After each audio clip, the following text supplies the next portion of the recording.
बिस्मिल्लाहिर्रहमानिर्रहीम।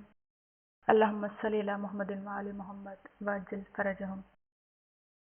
मैं पारस रज़ा पारस टीवी में आप सबको खुशामदीद कहती हूँ। उम्मीद करती हूँ कि आप सब लोग खैरियत से होंगे। आज की जो ये मेरी वीडियो है ये कुछ दिलचस्प है कि अरब के लोग जनाब रसूल खुदा सल्लल्लाहु अलैहि वसल्लम को अब्तर कहा करते थे। अब्तर का मतलब ये होता है कि जिनकी कोई औलाद ना हो। परवरदिगार की तरफ से सूरह कौसर नाजिल हुई कि इन्ना अतैना कल कौसर फस्सल लिरब्बिका वन्हर इन्न शानियका हुवल अब्तर। कहे मेरे हबीब तू परेशान ना हो कि हम तुझे औलादे कसीर अता करेंगे, कि जो तुझको अब्तर कह रहे हैं वो अब्तर रहेंगे। आप लोग सोच रहे होंगे कि मैं इस वक्त ये सूरह क्यों पढ़ रही हूँ। बस 15 रमज़ान सूरह कौसर की तफसीर का दिन है कि जब जनाब रसूल खुदा की गोद में जनाब मौला हसन अलैहिस्सलाम आए हैं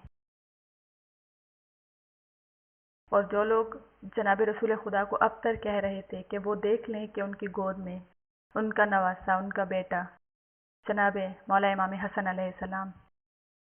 15 रमज़ान को जनाब मौला इमाम हसन अलैहिस्सलाम की विलादत हुई है और मौला हसन अलैहिस्सलाम को रसूलुल्लाह ने गोद में उठाकर उनका नाम रखा था शब्बर।